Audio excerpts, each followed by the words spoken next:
أشهد أن لا إله إلا الله وحده لا شريك له وأشهد أن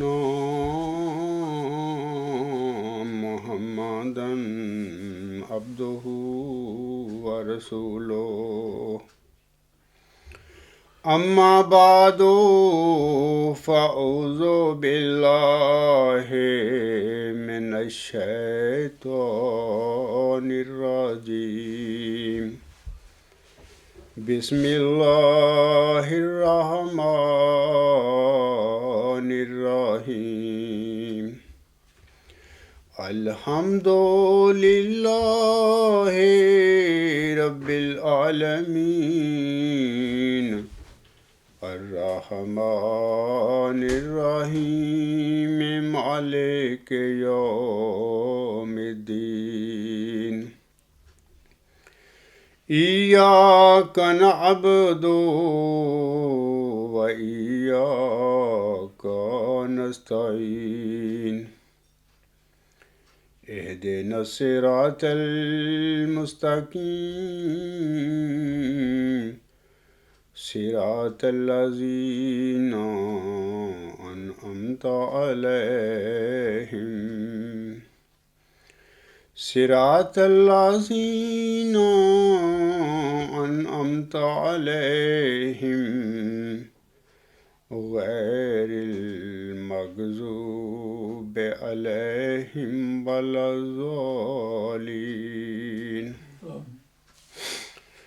فلما ذهبوا به وأجمعوا أن يجعلوه في غيابات الجب وأوحينا إليه لتنبئنهم بأمرهم هذا وهم لا يشعرون وجاءوا أباهم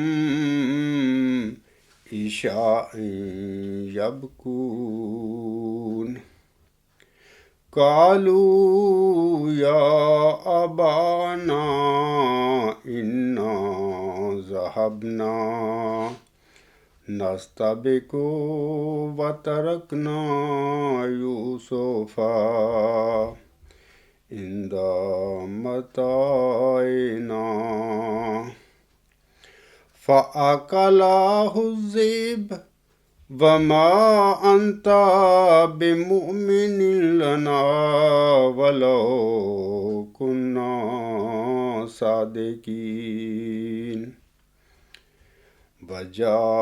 وجاءوا على قميصه بدم كذب قال بل سولت لكم أنفسكم أمرا فصبر جميل والله المستعان على ما تصفون۔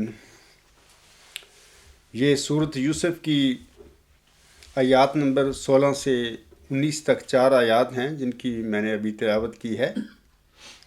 ان آیات میں اللہ تعالیٰ فرماتا ہے پس جب وہ اسے لے گئے، یعنی ان آیات میں حضرت یوسف علیہ السلام اور ان کے بھائیوں کا ذکر ہے، اور پس جب وہ اسے لے گئے یعنی جب یوسف کے بھائی یوسف کو لے گئے اور اس بات پر متفق ہو گئے کہ اسے ایسے کنویں کی اوجھل تہوں میں پھینک دیں جو چراہ گاہ کے پاس واقع تھا، تو ہم نے اس کی طرف وحی کی، یعنی اللہ تعالیٰ فرماتا ہے کہ میں نے یوسف کی طرف وحی کی کہ تو ایک دن یقیناً انہیں ان کی اس کارستانی سے آگاہ کرے گا اور انہیں کچھ پتہ نہ ہوگا کہ تو کون ہے۔ اور رات کے وقت وہ اپنے باپ کے پاس روتے ہوئے آئے۔ انہوں نے کہا اے ہمارے باپ، یقیناً ہم ایک دوسرے سے دوڑ لگاتے ہوئے دور چلے گئے، اور یوسف کو ہم نے اپنے سامان کے پاس چھوڑ دیا، پس اسے بھیڑیا کھا گیا، اور تو کبھی ہماری ماننے والا نہیں، خواہ ہم سچے ہی ہوں۔ اور وہ اس کی قمیض پر جھوٹا خون لگا لائے۔ اس نے کہا، یعنی حضرت یعقوب علیہ السلام نے کہا، بلکہ تمہارے نفوس نے ایک بہت سنگین بات تمہارے لیے معمولی اور آسان بنا دی ہے۔ پس صبر جمیل کے سوا میں کیا کر سکتا ہوں؟ اور اللہ ہی ہے جس سے اس بات پر مدد مانگی جائے جو تم بیان کرتے ہو۔ میں سامعین کرام سے کہتا ہوں کہ یہ حضرت یوسف علیہ السلام اور اس کے بھائیوں کا سچا واقعہ ہے جو قرآن کریم میں سورہ یوسف میں اللہ تعالیٰ نے بیان فرمایا ہے، اس میں کوئی شک نہیں ہو سکتا۔ دوسری بات یہ یاد رکھیں کہ یوسف اور اس کے بھائی جو تھے ایک نبی کے بیٹے تھے، اور ایک دادا نبی کے پوتے تھے، اور ایک پردادا نبی بلکہ ابو الانبیاء کے پڑپوتے تھے۔ اچھا، ان نبی باپ کے بیٹے اور دادا نبی کے پوتے اور ابو الانبیاء ایک پردادے کے جو پڑپوتے تھے، انہوں نے اپنے بھائی کے ساتھ کیا سلوک کیا؟ اس کو حسد کی وجہ سے کنویں میں پھینک دیا تاکہ ان کے باپ کی توجہ ان کی طرف مبذول ہو جائے اور یوسف کی طرف وہ توجہ نہ کرے۔ ظاہر ہے کہ جب پھینکا اس لیے تھا کہ یہ ختم ہو جائے، ہماری باپ کی نظروں سے دور ہو جائے۔ میں ان لوگوں کے آگے کہ جو آج کل وہ درسمین کے شعر پیش کرتے پھر رہے ہیں حضرت مرزا صاحب السلام کی اولاد کے لیے جو حضور سامنے دعائیں کی تھی، یا بعض لوگ کہتے ہیں کہ حضور سامنے فرمایا ہے کہ میری اولاد صالح ہوگی۔ بات یہ ہے کہ یہ سارے جو واقعہ حضرت یوسف علیہ السلام کا، یہ ایک نبی کے بیٹوں کا واقعہ ہے۔ جب یعقوب کے بیٹے اپنے نبی بھائی کے ساتھ یہ جرم کر سکتے ہیں، اس پر ظلم کر سکتے ہیں، اس کو ہلاک کرنے کے لیے کنویں پھینک سکتے ہیں، تو پھر کیا حضرت مرزا صاحب علیہ السلام بھی ایک نبی تھے نا؟ کیا اس کی اولاد کے ساتھ نفس نہیں تھا؟ بالکل تھا۔ تو کیا حضرت مرزا صاحب علیہ السلام جو آخری زمانے کے یعقوب تھے، کیا اس کی اولاد، اس کے بیٹے اپنے کسی روحانی بھائی کے ساتھ اس قسم کا جرم نہیں کر سکتے تھے؟ بالکل کر سکتے تھے، اور انہوں نے کیا۔ تو یہ بات یاد رکھنی چاہیے کہ یہ جو اشعار ہیں درسمین کے، یا یہ باتیں حضرت مرزا صاحب سامنے لکھی ہوئی ہیں کہ میری اولاد صالح ہوگی، ہر نبی اپنی اولاد کے متعلق یہی گمان رکھتا ہے کہ وہ میری اولاد میری طرح صالح ہوگی، لیکن کسی نبی کی اولاد نے کیا کرنا ہے یہ تو اللہ تعالیٰ ہی جانتا ہے۔ یا نبی کی جو اولاد ہے جن کے ساتھ نفس بھی ہوتا ہے، پھر وہ نفس کے زیر اثر پھر کیا کیا وہ کرتے ہیں، اس کو عام انسان نہیں جانتے، لیکن ہم کو پیدا کرنے والا جو خدا ہے وہ جانتا ہے۔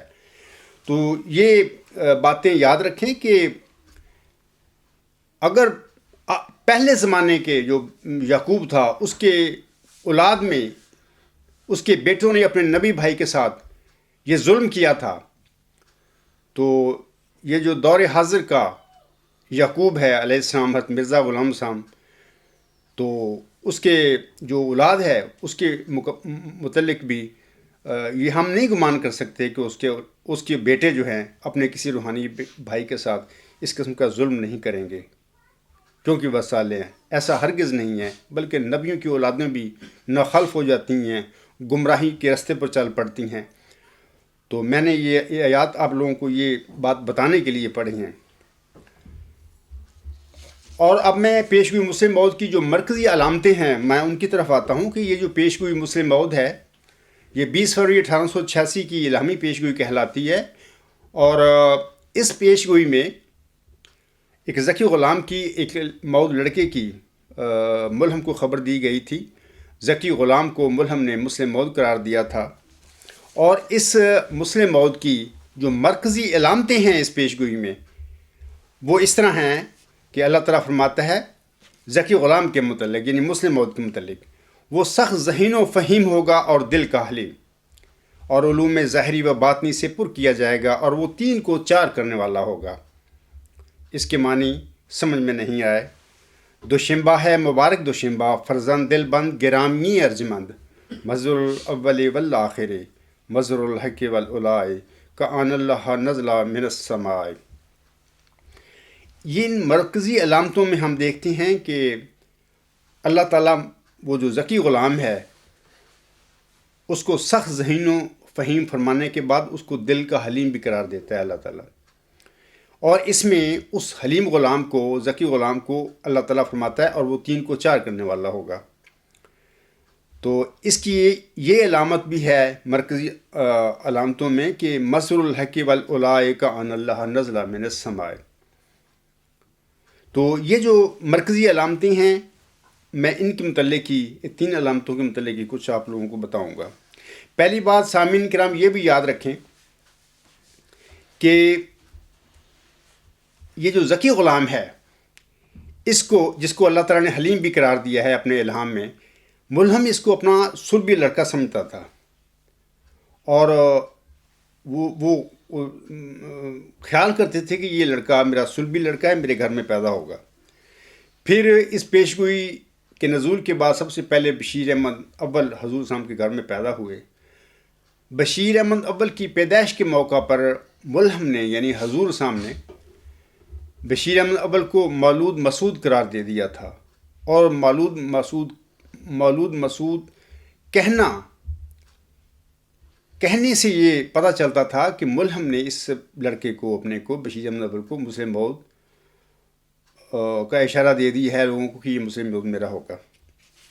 لیکن ہوا کیا، بشیر احمد اول 15 ماہ زندہ رہ کر وہ فوت ہو گیا، اور اس طرح اس کی وفات جو تھی ملہم کے لیے بھی اور اس کی جماعت کے لوگوں کے لیے بھی ایک بڑی آزمائش بن گئی۔ اس کے بعد یعنی بشیر احمد اول کی وفات کے بعد جو ملہم تھا وہ محتاط ہو گیا کافی، اور اس کے بعد پھر بشیر احمد اول کے بعد جیسے جیسے لڑکے پیدا ہوتے تھے اس کے گھر میں، تو وہ ان کے نام بطور تفاول رکھنا شروع ہو گیا۔ یعنی مثال کے طور پر 12 جنوری 1899 کو بشیر الدین محمود احمد پیدا ہوتے ہیں، تو حضور صاحب نے اپنے اس بیٹے کا نام بھی بطور تفاول رکھا، اس کو انہوں نے مسلم موعود قرار نہیں دیا۔ مثال کے طور پر یہ جو مجموعہ اشتہارات جلد اول صفحہ 191 حاشیہ پر یہ عبارت ہے، یہ حضور صاحب نے 12 جنوری 1899 کو اشتہار تکمیل تبلیغ کے نام سے شائع کیا تھا۔ اس میں حضور صاحب نے اپنے اس 12 جنوری 1899 کو پیدا ہونے والے بیٹے کے متعلق یہ فرمایا ہے۔ آپ اسلام فرماتے ہیں، آج 12 جنوری 1899 میں بمطابق 9 جمادی الاول 1306 ہجری روز شنبہ میں اس عاجز کے گھر میں بفضل ہی تعالیٰ ایک لڑکا پیدا ہو گیا ہے، جس کا نام بالفعل محض تفاول کے طور پر بشیر اور محمود بھی رکھا گیا ہے، اور کامل انکشاف کے بعد پھر اطلاع دی جائے گی، مگر ابھی تک مجھ پر یہ نہیں کھلا کہ یہی لڑکا مسلم موعود اور عمر پانے والا ہے یا وہ کوئی اور ہے، لیکن میں جانتا ہوں اور محکم یقین سے جانتا ہوں کہ خدا تعالیٰ اپنے وعدے کے موافق مجھ سے معاملہ کرے گا، اور اگر ابھی اس موعود لڑکے کے پیدا ہونے کا وقت نہیں آیا تو دوسرے وقت میں وہ ظہور پذیر ہوگا، اور اگر مدت مقررہ سے ایک دن بھی باقی رہ جائے گا تو خدائے عز و جل اس دن کو ختم نہیں کرے گا جب تک اپنے وعدہ کو پورا نہ کر لے۔ مجھے ایک خواب میں اس مسلم موعود کی نسبت زبان پر یہ شعر جاری ہوا تھا، اے فخر الرسول قرب تو معلومم شد، دیر آمدہ زے رہے دور آمدہ۔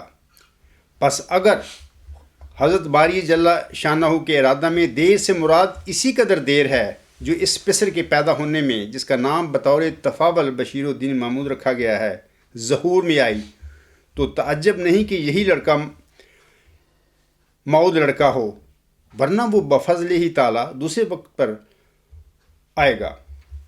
تو ہم دیکھتے ہیں کہ اپنے ان الفاظ میں حضور صاحب نے بشیر الدین محمود احمد کا نام بطور تفاور بشیر الدین محمود احمد رکھا تھا۔ دوسری بات یہ ہے کہ اس کو مسلم موعود انہوں نے قرار نہیں دیا تھا، بلکہ فرمایا تھا کہ ہو سکتا ہے کہ یہی میرا لڑکا جو ہے موعود لڑکا ہو، مسلم موعود ہو، یا پھر بعد میں کسی زمانے میں وہ لڑکا یا مسلم موعود جو ہے وہ پیدا ہوگا۔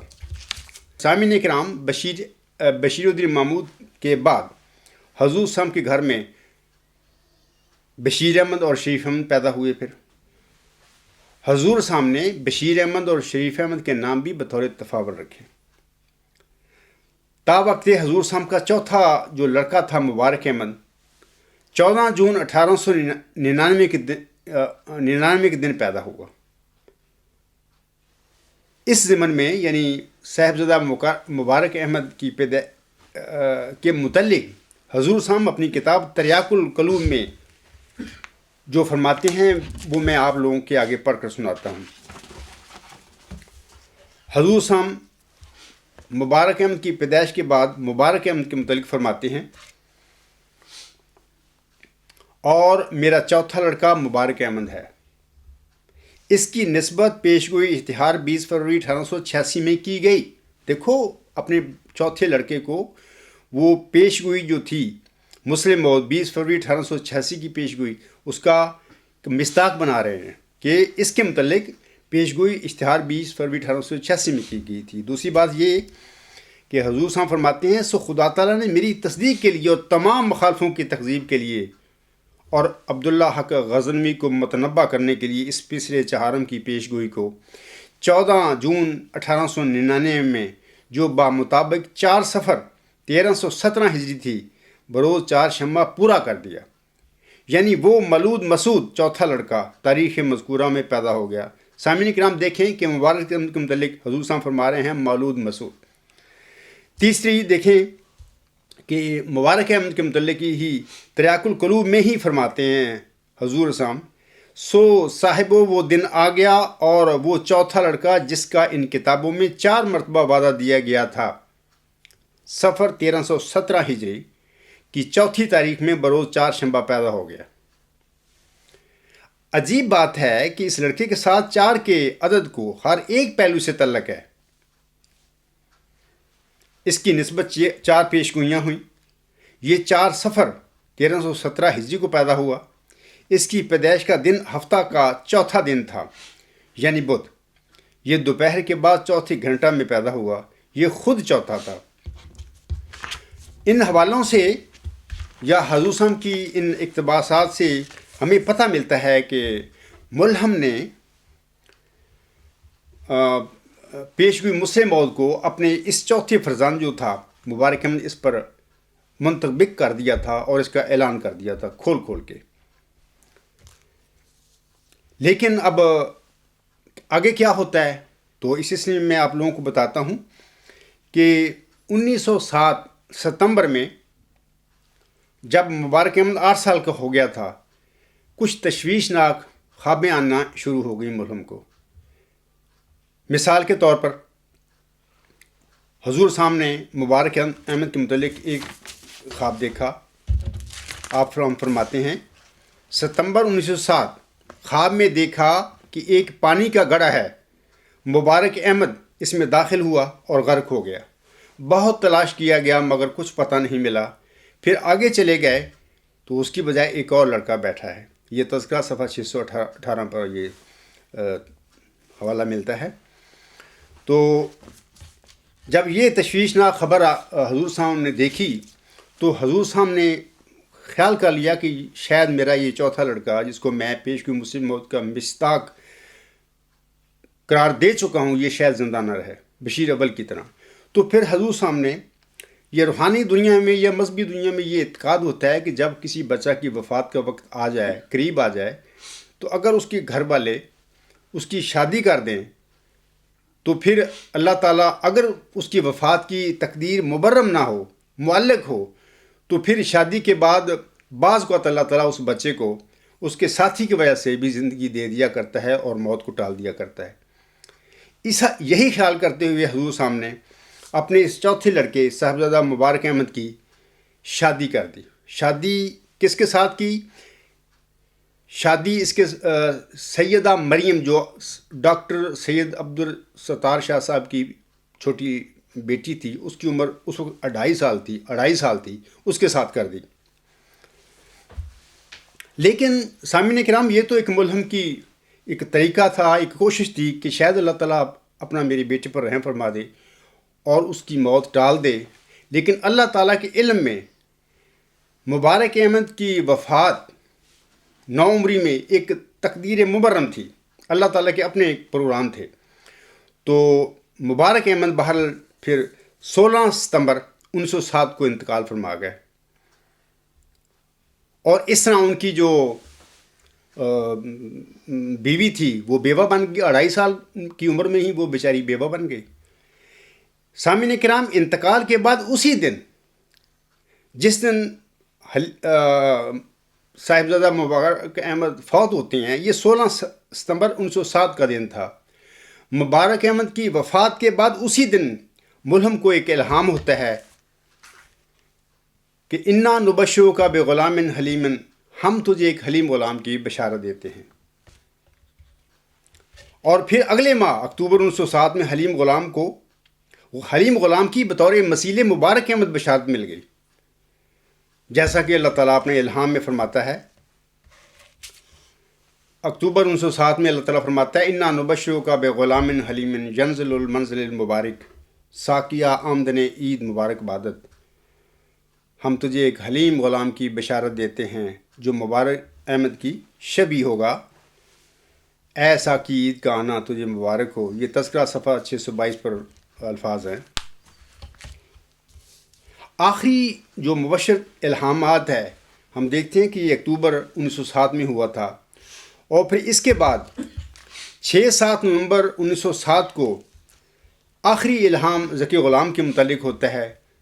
ذکی غلام وہی حلیم غلام ہی ہے۔ اللہ تعالیٰ فرماتا ہے 6-7 نومبر 1907 کو ساہا بولا کا غلامن ذکیہ رب حبلی ذریۃ طیبہ انا نبشرو کا بے غلام اسمہ یحییٰ علم تری کیف فعل ربک باصحاب الفیل، آمدن عید مبارک بادت، عید تو ہے چاہے کرو یا نہ کرو۔ تذکرہ صفحہ 626 پر یہ الہامی الفاظ ہیں۔ ان کا ترجمہ اس طرح ہے کہ میں ایک ذکی غلام کی بشارت دیتا ہوں، اے میرے خدا پاک اولاد مجھے بخش، میں تجھے ایک غلام کی بشارت دیتا ہوں جس کا نام یحییٰ ہے۔ کیا تو نے نہیں دیکھا کہ تیرے رب نے اصحاب فیل کے ساتھ یعنی ہاتھی والوں کے ساتھ کیا کیا؟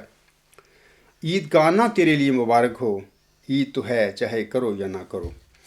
تو ہم دیکھتے ہیں کہ یہ آخری الہام ہے ذکی غلام یا حلیم غلام کے متعلق، اس کے بعد کوئی بشارت نہیں ہوتی ملہم کو نا۔ ان الہاموں سے ثابت ہوتا ہے کہ مبارک احمد کی وفات کے بعد پیش ہوئی مسلم موت حضور علیہ السلام کے جسمانی لڑکوں سے نکل کر آپ کی ضروریت یعنی جماعت کی طرف منتقل کر دی گئی تھی، یعنی اللہ تعالیٰ نے کی تھی نا۔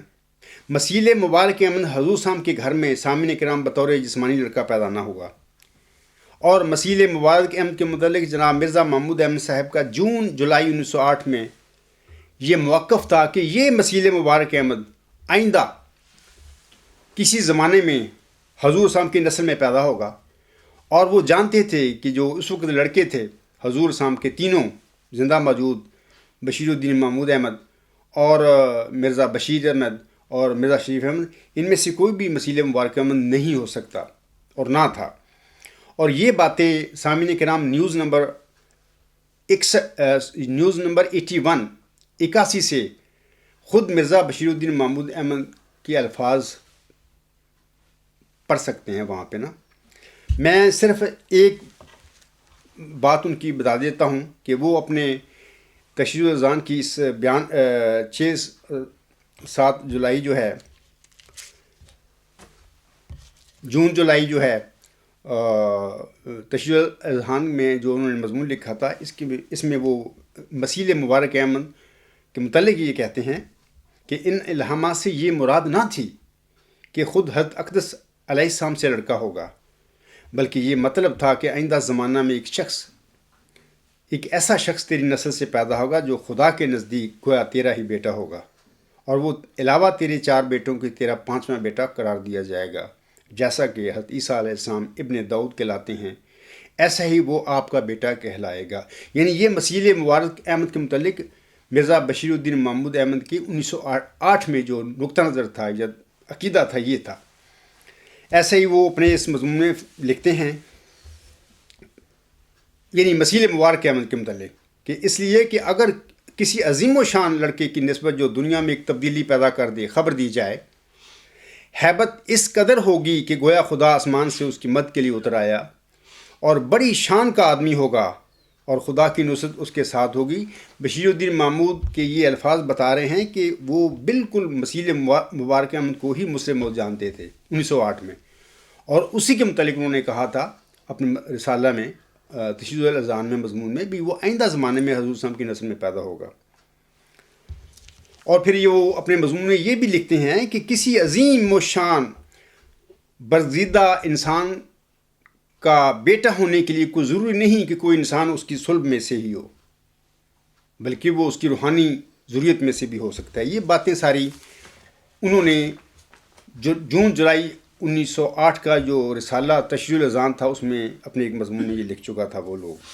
لیکن میں آپ لوگوں کو بتاتا ہوں کہ حضرت مرزا صاحب السلام کے وفات کے بعد جب خلیفۃ المسیح اول بطور خلیفۃ المسیح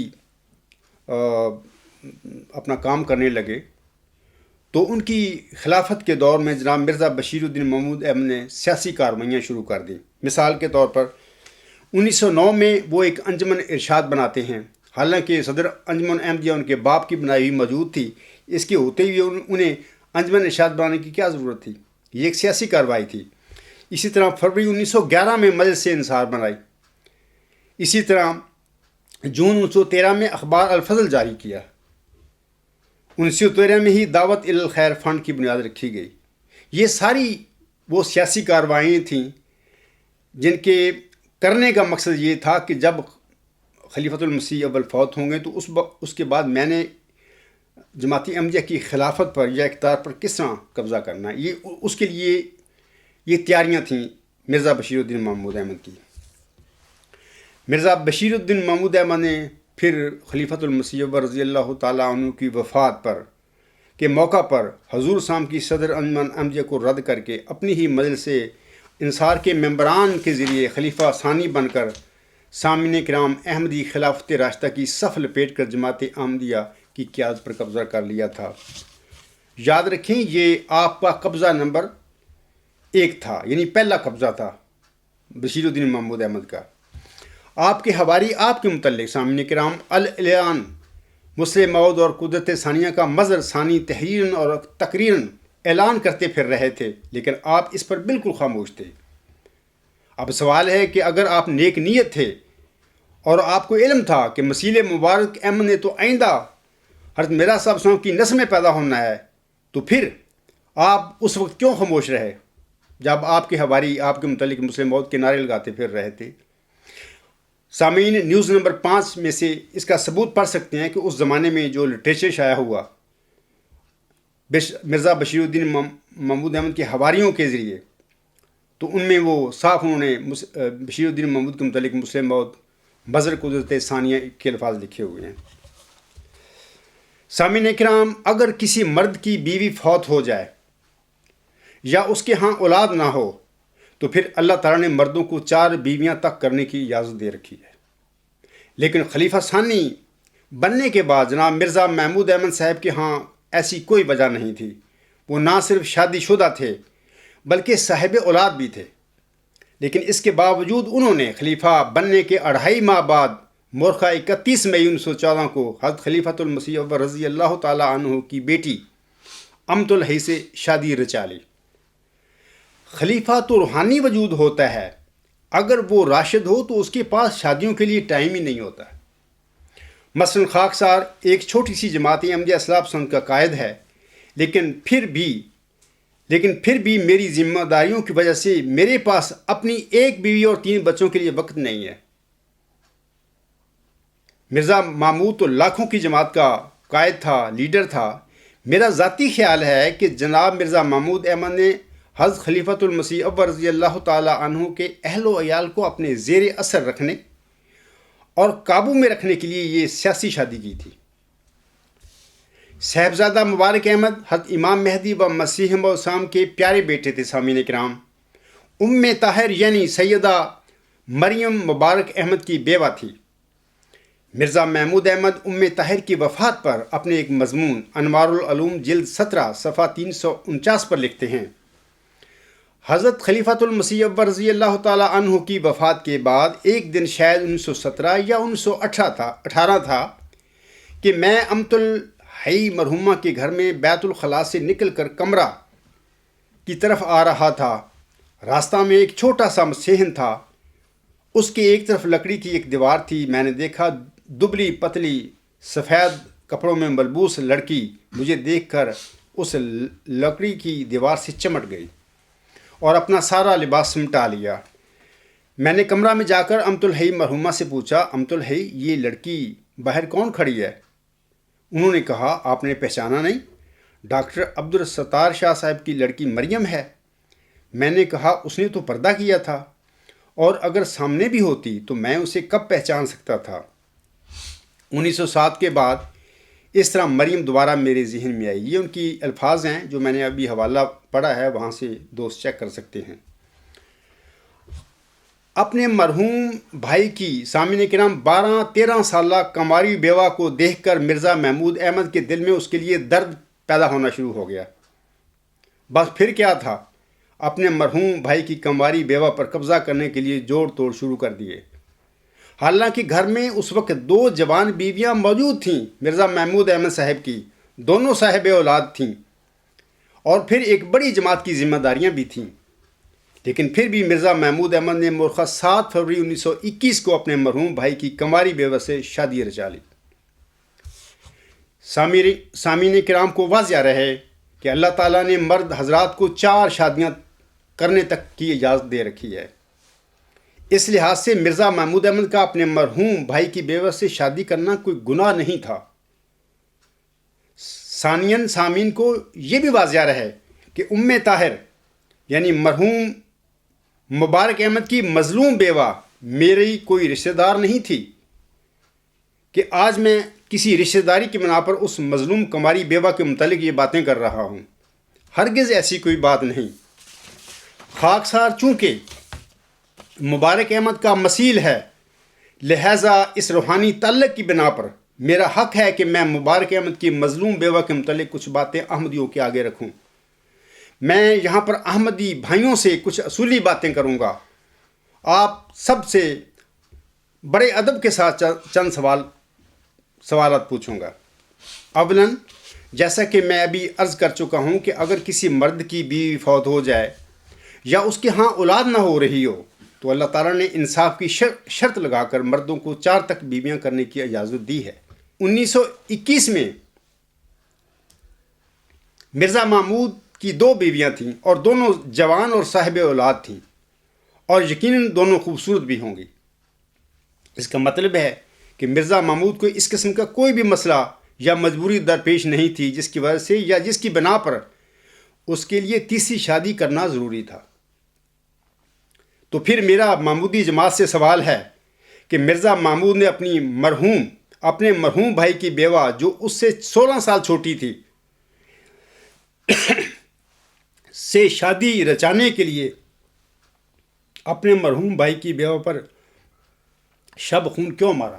مرزا محمود کے پاس اپنے مرحوم بھائی کی بیوہ سے شادی رچانے کا کیا جواز تھا؟ کیا کوئی محمودی مجھے اس سوال کا جواب دے گا؟ ثانیاً، ہو سکتا ہے آپ میں سے کسی کے ذہن میں آئے کہ مرزا محمود احمد نے اپنے مرحوم بھائی کی بیوہ سے شادی کر کے اسے سہارا دیا تھا، اسے تحفظ دیا تھا۔ میں جواباً پوچھتا ہوں کہ مبارک احمد مرحوم کی بیوہ نہ تو معذور لڑکی تھی اور نہ ہی کوئی بدصورت تھی کہ اس کے والدین کو ان کی بیٹی کا رشتہ نہیں ملنا تھا۔ یقیناً مریم کا والد ایک ڈاکٹر اور ایک صحابی تھا۔ وہ اپنے پڑھے لکھے ماں باپ کی خوبصورت بیٹی تھی۔ جماعت احمدیہ میں اس کے لیے سینکڑوں رشتے موجود تھے، لہذا مبارک احمد مرحوم کی بیوہ کوئی ایسی لڑکی نہیں تھی کہ اس کی کسی جگہ شادی نہ ہو سکتی۔ تو پھر مرزا محمود احمد کے دل میں اپنے مرحوم بھائی کی بیوہ کے لیے یہ درد کیوں پیدا ہو گیا تھا؟ مرزا محمود احمد نے زندگی میں 7 شادیاں رچائی تھیں۔ اس کی 7 بیویاں شادی سے پہلے کنواریاں تھیں۔ یہاں میرا محمودی جیلوں سے سوال ہے کہ اگر مرزا محمود احمد کوئی روحانی اور راشد وجود تھا اور وہ جنسی خواہشوں کو پورا کرنے کے خبط میں مبتلا نہیں تھا، تو پھر زندگی میں اس نے کسی ایسی بیوہ جس کے چند بچے بھی ہوتے کو تحفظ اور سہارا دینے کے لیے اس سے شادی کیوں نہ کی؟ کسی بچوں والی بے قصور متعلقہ سے مرزا محمود احمد نے شادی کیوں نہ کی؟ اس نے ساری زندگی کباریوں کو ڈھونڈ ڈھونڈ کر ان سے شادیاں کیوں رچائیں؟ دوستو، ایک نظر خدا کے لیے، سید الخلق مصطفیٰ کے لیے۔ ثالثاً، خاکسار کو اللہ تعالیٰ نے بطور معوذ ذکی غلام کھڑا کیا ہے۔ خاکسار جلسہ سالانہ جرمنی 2015 کے دوران اپنی تقریر میں اس کی تفصیل بیان کر چکا ہے کہ کیسے اللہ نے مجھے کھڑا کیا۔ اللہ تعالیٰ نے مجھے جماعت احمدیہ کے اسیروں کی رستگاری اور دین اسلام کی فتح اور غلبہ کا مشن سونپا ہے۔ میں ایک چھوٹی سی جماعت احمدیہ اصلاح پسند کا قائد ہوں۔ میری ایک بیوی اور 3 بچے ہیں۔ میں حلفاً کہتا ہوں کہ میرے پاس ایک بیوی اور 3 بچوں کے لیے وقت نہیں ہے، اپنی مصروفیات کی وجہ سے، دینی مصروفیات کی وجہ سے۔ میں جب کھانا کھاتا ہوں تو اس وقت اپنی بیگم سے کہا کرتا ہوں کہ میرے پاس بیٹھ کر باتیں کر لیا کرو۔ میرے پاس اسی وقت تھوڑا سا وقت ہوتا ہے۔ اسی طرح جب ہم نماز پڑھتے ہیں تو اس وقت میں اپنے بچوں سے ان کا حال پوچھ لیتا ہوں۔ ان کا کوئی سوال ہو یا انہیں کسی شے کی ضرورت ہو تو ان کی ضرورت کو پوری کرنا چونکہ میری ذمہ داری ہے، میں ان کی ضرورت فوراً پوری کرتا ہوں۔ میں اپنی بیگم اور بچوں کو ان کی خواہش کے مطابق وقت دینا چاہتا ہوں۔ یہ صرف میری ایک شدید خواہش تو ہے، لیکن لگتا ہے شاید زندگی میں میری یہ خواہش ہی رہے اور میں اسے پوری نہ کر سکوں۔ میں اپنے بیوی بچوں کا بہت شکر گزار ہوں کہ انہوں نے مجھے اپنے الہی کاموں کو پورا کرنے کی مکمل آزادی دے رکھی ہے۔ میری بیگم اللہ تعالیٰ کی طرف سے مجھ پر خاص عنایت ہے۔ اس کے علاوہ اگر کوئی اور میری بیوی ہوتی تو میرا یہ گمان ہے کہ وہ مجھے اتنی فرصت اور اتنی آزادی کبھی نہ دیتی۔ اب میرا محمودی جیلوں سے سوال ہے کہ مرزا محمود احمد لاکھوں کی ایک بڑی جماعت احمدیہ کے سربراہ بنے ہوئے تھے، کیونکہ اللہ نے تو بنائے ہی نہیں تھے، انہوں نے تو قبضہ کیا تھا۔ انہیں 4 بیویوں کو سنبھالنے کے لیے اتنا وقت کیسے مل گیا؟ رابعاً، میرے آقا حضرت مرزا صاحب صاحب کی زندگی میں بھی ایک ہی بیگم رہی ہے۔ پہلے حرمت بی بی تھی، بعد ازاں نصرت جہاں بیگم رضی اللہ تعالی عنہا تھی۔ اگر آپ چاہتے تو آپ بھی 4 شادیاں کر سکتے تھے۔ آپ کی جماعت میں آپ کے لیے خوبصورت عورتوں کی کوئی کمی نہیں تھی، لیکن میں جانتا ہوں کہ اللہ تعالیٰ نے جس قسم کا مشن انہیں سونپا تھا، اس قسم کے مشکل مشن میں ذمہ داریاں ادا کرتے ہوئے کسی انسان کے لیے دوسری بیگم کے لیے وقت نکالنا بہت مشکل ہوتا ہے۔ ہو سکتا ہے حضور اسام نصرت جہاں بیگم رضی اللہ تعالی عنہا کو بھی اسی طرح وقت دیتے ہوں جس طرح میں اپنی بیگم کو وقت دیتا ہوں۔ اب سوال ہے کہ ایک لاکھوں کی جماعت کی ذمہ داریاں پوری کرنے کے ساتھ ساتھ جناب مرزا محمود احمد کے پاس ایک وقت میں 4 بیویوں کو سنبھالنے کے لیے وقت کہاں سے آتا تھا؟ کیا کوئی محمودی جیالہ مجھے اس سوال کا جواب دے سکتا ہے؟ خامساً، میرے آقا محسن انسانیت اور سید الانبیاء حضرت محمد مصطفیٰ صلی اللہ علیہ وآلہ وسلم نے زندگی میں 11 شادیاں ضرور کی تھیں، لیکن لوگوں کو علم ہونا چاہیے کہ آپ کی بیویوں میں سے صرف ام المومنین حضرت عائشہ صدیقہ رضی اللہ تعالی عنہا کماری تھی۔ حضرت صلی اللہ علیہ وآلہ وسلم کی باقی سب بیویاں یا تو بیوائیں تھیں اور یا پھر مطلقہ تھیں۔ آپ صلی اللہ علیہ وآلہ وسلم نے ان بیواؤں کو تحفظ دینے، ان کے بال بچوں کی پرورش کے لیے ان سے شادیاں کی تھیں۔ آپ صلی اللہ علیہ وآلہ وسلم نے یہ شادیاں نفسانی خواہش کو پورا کرنے کے لیے ہرگز نہیں کی تھیں۔ اگر کوئی ایسی بات ہوتی سامعین کرام تو میرے آقا حضرت محمد مصطفیٰ صلی اللہ علیہ وسلم کنواریوں سے شادی کرتے۔ آپ صلی اللہ علیہ وسلم کے لیے کوئی عورتوں کی کمی تھی؟ ہرگز نہیں۔ سامعین کو واضح رہے کہ حضرت صلی اللہ علیہ وآلہ وسلم کی شادیوں کا مقصد امت کو تعلیم دینا تھا اور ان کے آگے اپنا پاک عملی نمونہ پیش کرنا تھا۔ برخلاف اس کے جناب مرزا محمود احمد نے ساری زندگی کماریوں سے شادیاں رچائیں۔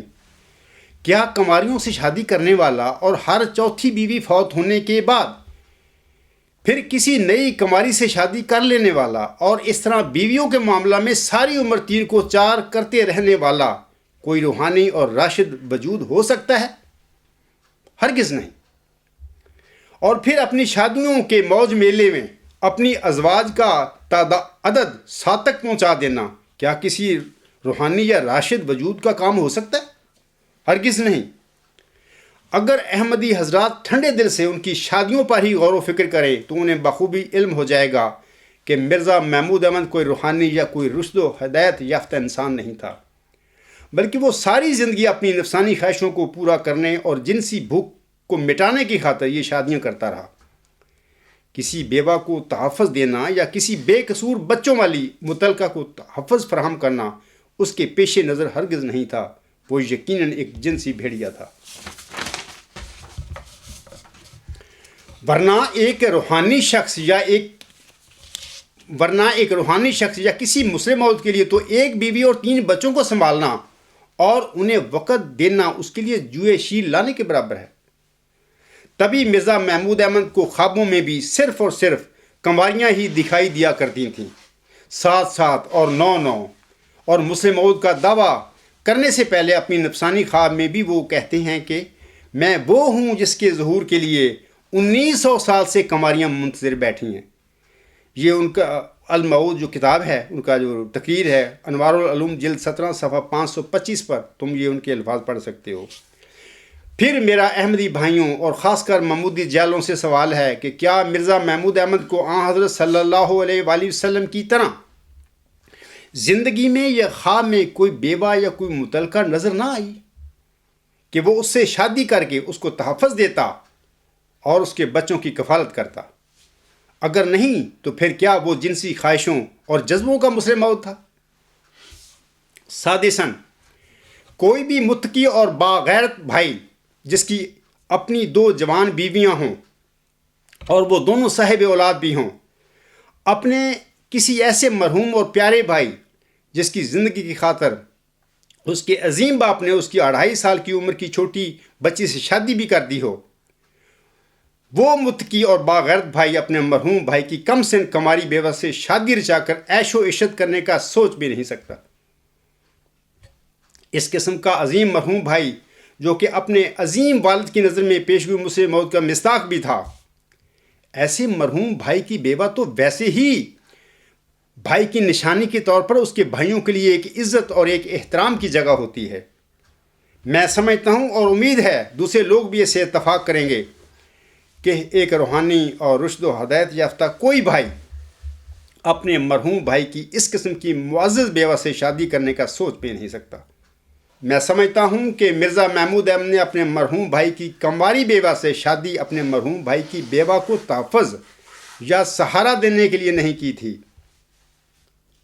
بلکہ اپنی نفسانی اور جنسی خواہشوں کی تکمیل اور عیش و عشرت کے لیے کی تھی۔ اور اس طرح میں کہہ سکتا ہوں کہ مرزا محمود احمد نے تحفظ اور سہارے کا ڈرامہ رچا کر، تحفظ اور سہارے کی اداکاری کر کے اپنے عظیم مرحوم بھائی کی کنواری بیوہ سے شادی کی صورت میں دراصل اس پر قبضہ کر کے اپنے مرحوم بھائی صاحبزادہ مبارک احمد پر ایک ظلم اور اس سے ایک زیادتی کی تھی۔ سابقاً میں اپنے اس نقطہ نظر میں قطعی طور پر حق پر ہوں کہ یہ شخص یعنی مرزا محمود احمد کوئی روحانی انسان نہیں تھا، بلکہ وہ ایک نفس پرست، ایک جنسی بھیڑیا تھا۔ اس نے ساری زندگی کسی ایک صاحب اولاد بیوہ کو تحفظ اور سہارا دینے اور اس کے بچوں کی پرورش کرنے کے لیے اس سے شادی نہیں کی تھی، بلکہ وہ کنواریوں سے شادی کرتا رہا تھا۔ اپنی ہر چوتھی بیوی کے فوت ہونے پر گھر میں اپنے پاس 3 بیویوں کے ہونے کے باوجود ہر دفعہ بچوں کی کفالت اور پرورش کا بہانہ اور ڈرامہ کر کے ایک نئی نویلی کماری لڑکی سے شادی کر کے وہ بیویوں کے معاملہ میں زندگی بھر 3 کو 4 کرتا رہا۔ اگر 10 مارچ 1954 کو اللہ تعالیٰ اس کے جھوٹے دعویٰ مسلم موت کا پول کھولنے کے لیے اس کی شہ رگ قطع کر کے اسے مفلوج نہ کرتا تو مجھے یقین ہے کہ وہ 12 کنواریوں سے شادیاں کر کے شادیوں کی تعداد 1 درجن تک ضرور پہنچاتا، لیکن قطع وطین کی وجہ سے وہ اس قابل نہ رہا اور اس طرح 1 درجن کنواریوں سے شادیاں کرنے کی یہ تمنا لیے دنیا سے رخصت ہو گیا۔ کافی ہے سوچنے کو اگر اہل کوئی ہے۔ سامعین، اللہ تعالیٰ نے صاحبزادہ مبارک احمد کو وفات دے کر سامعین کرام چونکہ پیش ہوئی مسلم موت کو مبارک احمد کے مسیل کی طرف منتقل کر دیا تھا، اور اس مسیل مبارک احمد نے 6-7 نومبر 1907 کے بعد جماعت احمدیہ میں پیدا ہونا تھا۔ جناب مرزا محمود احمد اس حقیقت سے بخوبی آگاہ تھا کہ ہم زندہ بھائیوں میں سے نہ کوئی مسیل مبارک احمد ہے اور نہ ہی ہم میں سے کوئی پیش ہوئی مسلم موت کا مصداق بن سکتا ہے۔ اس کا حوالہ ابھی میں مرزا بشیر الدین محمود احمد کا 1908 کا جو جون جولائی کا رسالہ تشریح الاذان میں اس کا مضمون ہے، اس کو میں حوالہ پیش کر چکا ہوں۔ لیکن پھر بھی پیش ہوئی مسلم موت پر قبضہ کرنے کے لیے وہ بد نیت ہو چکا تھا۔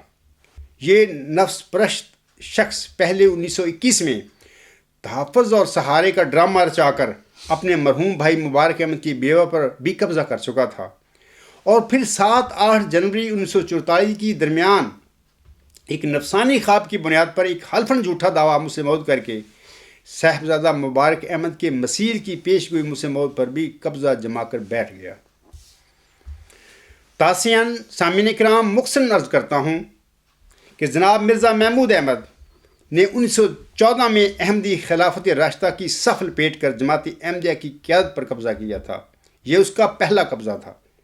مرخہ 7 فروری 1921 کو اپنے مرحوم بھائی مبارک احمد کی کنواری بیوہ سے شادی رچا کر اس نے اپنے مرحوم بھائی کی بیوہ پر قبضہ کر لیا۔ یہ اس کا دوسرا قبضہ تھا۔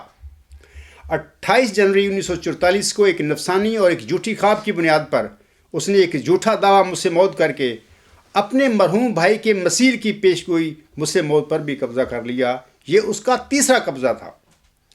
سامعین کو واضح رہے کہ اس وقت خاکسار پیش گوئی مجھ سے موت کے مطابق امام مہدی و مسیح موعود حضرت مرزا غلام احمد کے یہ مسیل مبارک احمد ہے۔ میں دنیا میں حضور صاحب کے لیے آپ کے عظیم چوتھے لڑکے مبارک احمد کا قائم مقام ہوں۔ اب میں دنیا کو بتانا چاہتا ہوں کہ اللہ تعالیٰ خاکسار یعنی مسیل مبارک احمد کے ذریعے ظالم مرزا محمود کے چنگل سے ان تینوں قبضوں کو واگزار کروائے گا۔ عاشراً سامعین کرام، پیش گوئی مسلم موت کا مصداق مسیل مبارک احمد ہے، اور جناب مرزا محمود احمد قطعاً مسیل مبارک احمد نہیں تھے، لیکن اب اللہ تعالیٰ خاکسار جو کہ مسیل مبارک احمد ہے کے ذریعے جناب مرزا محمود احمد کے جھوٹے دعویٰ مسلم موت کا پول کھلوا کر اور مجھ سے احمدی اسیروں کو رستگاری دلا کر، مجھ سے قوموں کو برکت دلوا کر اور مجھے زمین کے کناروں تک شہرت دے کر دنیا سے میرے دعویٰ مسلم موت کو انشاءاللہ تعالیٰ ضرور منوائے گا۔ اس طرح مرزا محمود احمد کا پیش گوئی مسلم موت پر قبضہ ختم کروا کر پیش گوئی مسلم موت کو اللہ تعالیٰ اپنے اصل مصداق یعنی مسیل مبارک احمد جو کہ خاکسار ہے کی طرف واپس پلٹائے گا، اور اس دن اور اس وقت دنیا خوشی سے اچھلے گی بھی اور کودے گی بھی، اور ساتھ ہی ساتھ نعرہ تکبیر اللہ اکبر کے فلک بوس نعرے بھی انشاءاللہ تعالیٰ وہ لگائے گی۔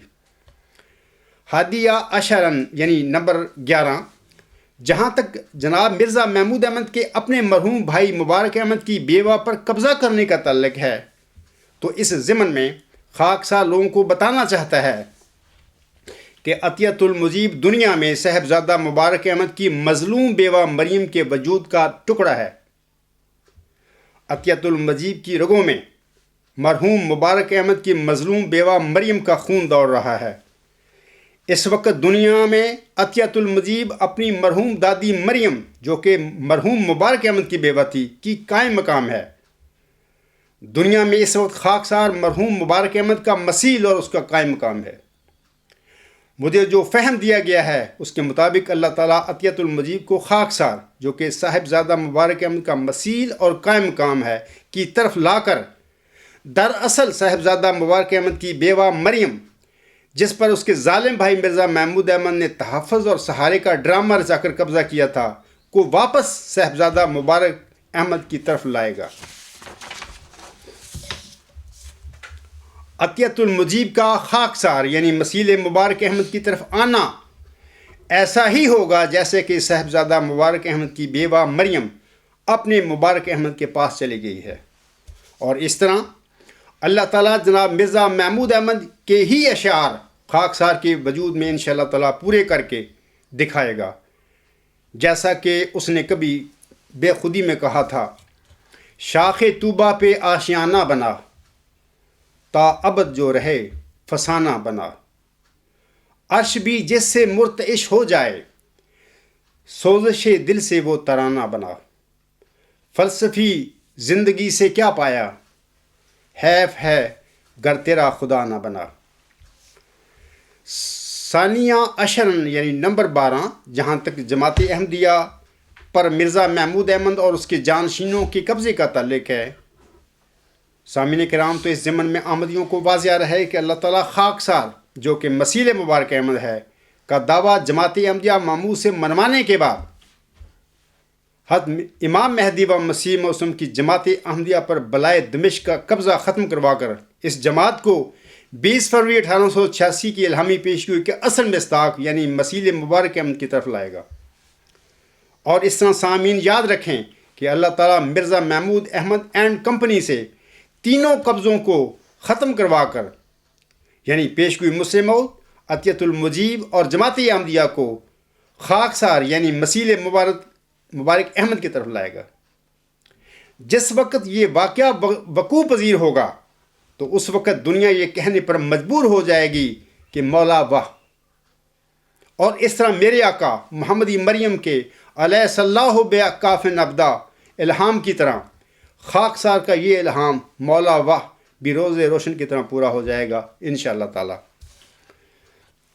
نمبر 13، اس وقت میرے وہ احمدی بہن اور بھائی جو اپنی لا علمی کی وجہ سے میرے عطیت المجیب کا نام لینے پر تھوڑا سا خفا ہو جاتے ہیں، میں ان سے عرض کرتا ہوں کہ پیشگوئی محمدی بیگم کی طرح عطیت المجیب کا واقعہ بھی ایک پیشگوئی پر مشتمل ہے۔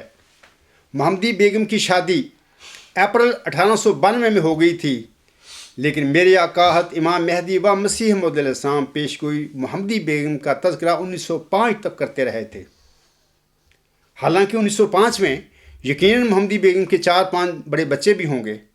اگر محمدی بیگم کی شادی ہونے اور اس کے ہاں بچے ہونے کے باوجود پیشگوئی محمدی بیگم کا تذکرہ کرنا میرے اور آپ سب کے آقا حضرت مرزا صاحب صاحب کی نظر میں جائز تھا، تو پھر شادی ہو جانے کے باوجود عطیت المجیب کے حوالہ سے میرا لوگوں کے سوال کے جواب میں عطیت المجیب کی پیشگوئی کا ذکر کرنا کیوں ناجائز ہو سکتا ہے؟ نمبر 14، بعض احباب یہ خیال کرتے ہیں کہ خلیفہ رابع صاحب چونکہ اب وفات پا چکے ہیں، ان کی شادی شدہ صاحبزادی راج کماری عطیت المجیب کا اس طرح میرا نام لینا میرے یعنی خاکسار عبدالغفار جمبا کے لیے مناسب نہیں ہے۔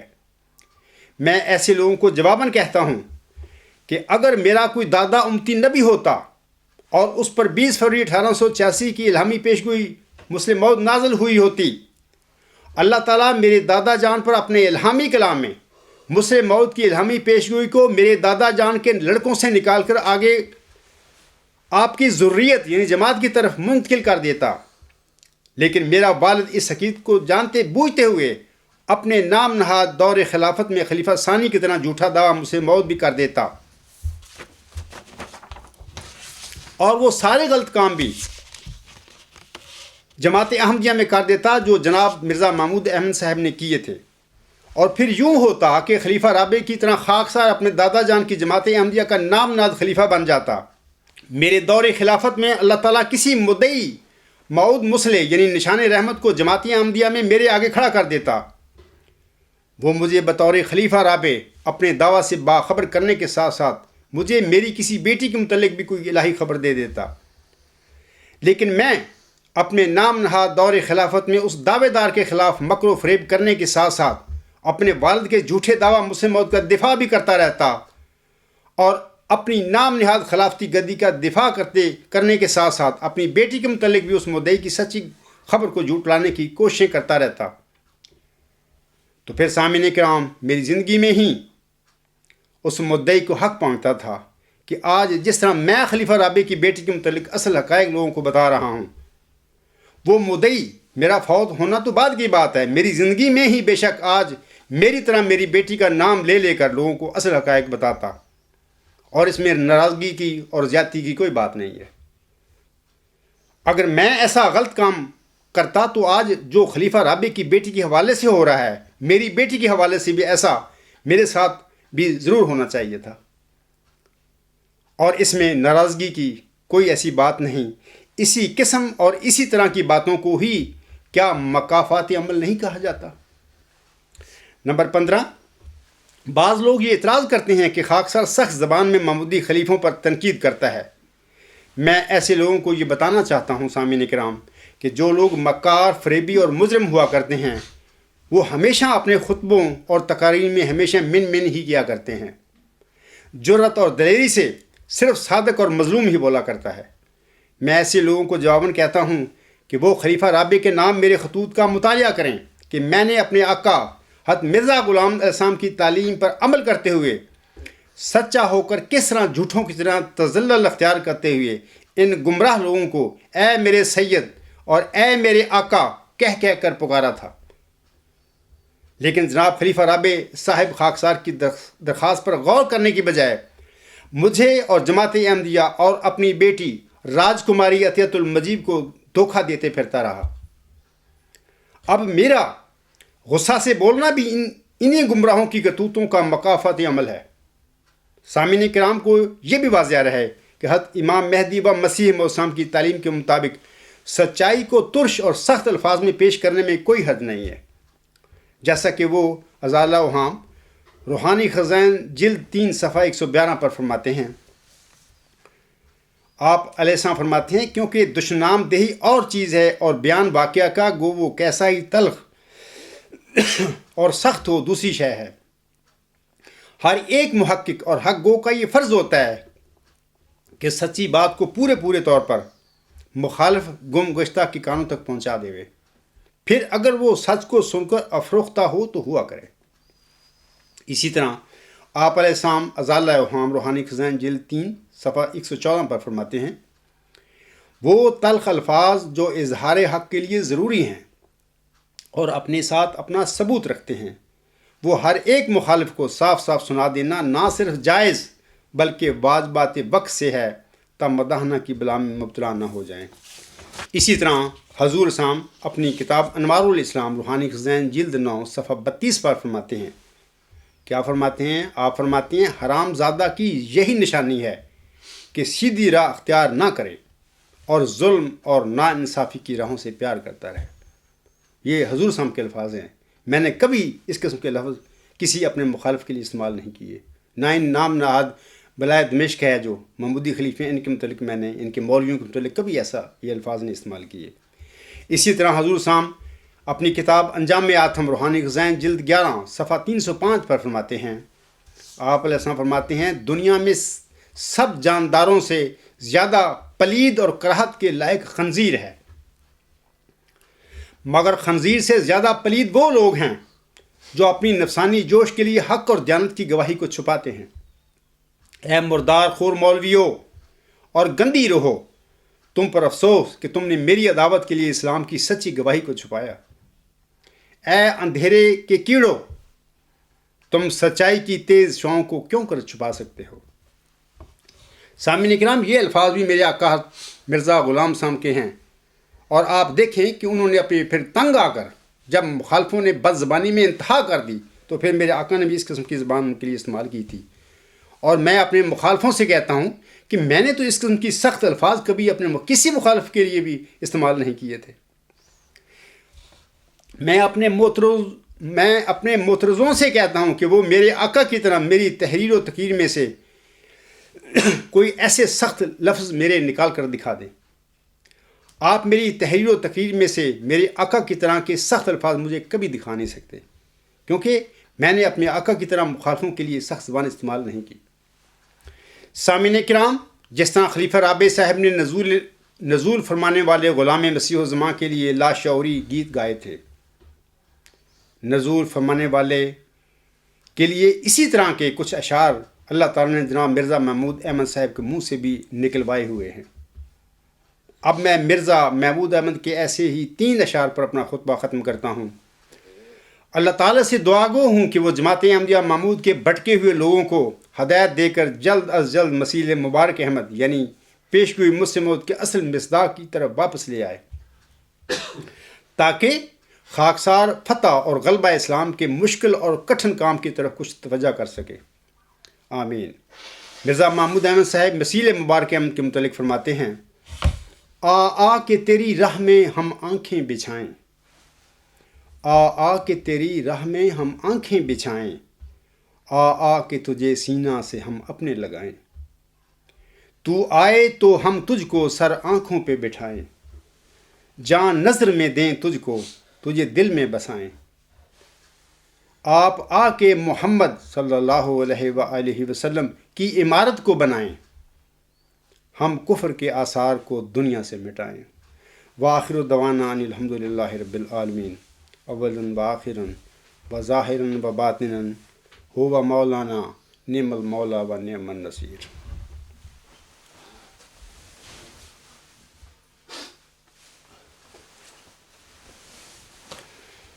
الحمدللہ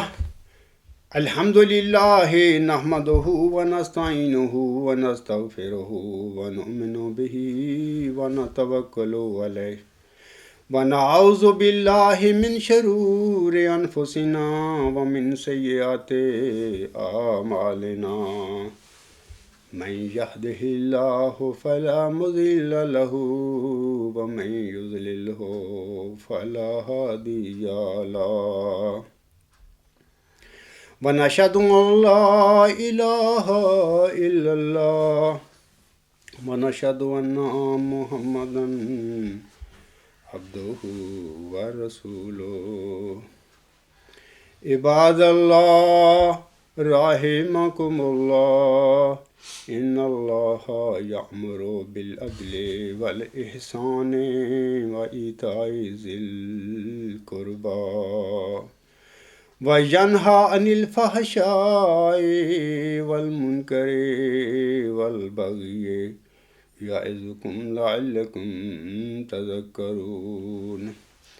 اذکروا اللہ یذکرکم وادعوہ یستجب لکم ولذکر اللہ اکبر۔